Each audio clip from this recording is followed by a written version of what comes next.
Imagine if moviegoers in 1977 had sat down to watch Star Wars: A New Hope for the first time and hadn't witnessed the iconic, menacing 6'7" villain Darth Vader stride through the smoke and glance dispassionately at the bodies of dead rebels. Imagine instead that the movie's supervillain was a kind of skinny guy with sloped shoulders, pointy teeth, and a blue face, wearing a cowboy hat. Theatre audiences back then would have giggled or even laughed out loud at how contrived, cartoonish, and downright unscary it would have looked.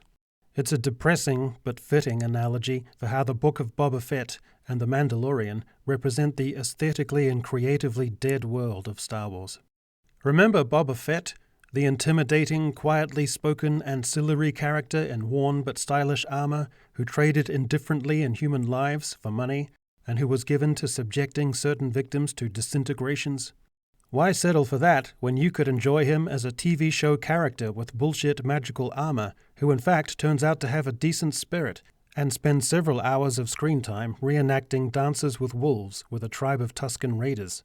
Remember the Tusken Raiders? A hideous species of primitive, ultra-aggressive scavengers, prone to attacking and attempting to murder strangers, bellowing brainless grunts and stealing whatever they liked of their victims' possessions, until, being almost childishly stupid, they are frightened shitless by a weirdly wailing old man waving his arms. Why leave it there, when this is a clan worthy of painstaking exploration, depicting their cultural rites and lore, which are steeped in bravery, discipline, and fairness?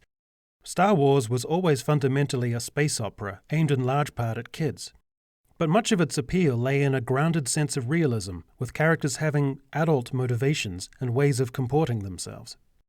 Why adhere to that when you could have a character who was theatrically eccentric and wacky and comes across like Sarah Palin if she were the host of an early morning kids' TV show?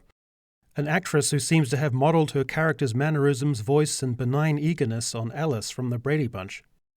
Remember how the original Star Wars trilogy took the desert of Tatooine and characters like Han Solo and blended or embellished a lived-in futuristic world with the waistcoats, boots, and saloons and other motifs of the Old West? Why leave it there when you could cleverly invert that with a character wearing a neckerchief, slinging a pistol, and literally being called a marshal, so that the show genre fucks itself and comes across like a cowboy western, slightly embellished with motifs of science fiction?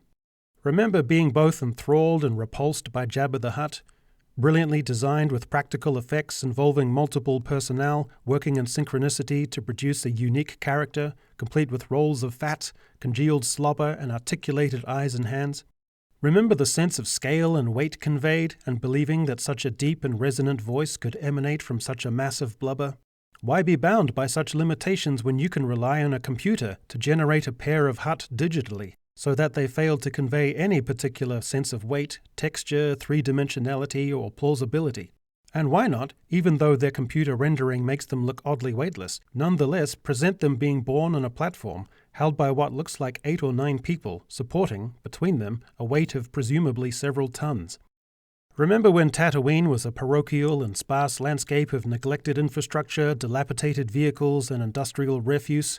all more or less matching the color scheme of the arid environment? Why settle for that when you can inject a patently ridiculous splash of vibrant, shiny chrome and rainbow colors in the form of an entirely and exasperatingly incongruous biker gang, led by an intergalactic Joan Jett, whose vehicles stick out painfully in terms of tone, accessories, and look, appearing nothing like anything previously seen on that planet, and which most strongly evoke the ridiculous vibrancy of the Mighty Morphin Power Rangers, and whose exploits and adventures are at least as moronic, or which would, more charitably, look more suited in the world of The Fifth Element, which at least had the benefit of being an idiosyncratic satire.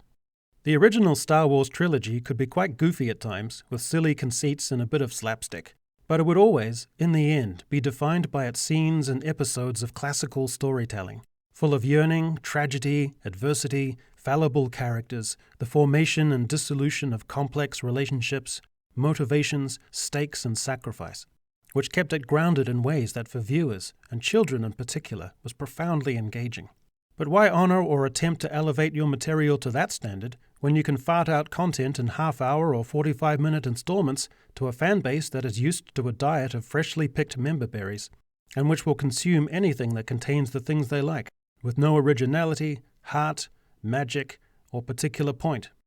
I could go on, and I probably will, but for now, let's leave it at that.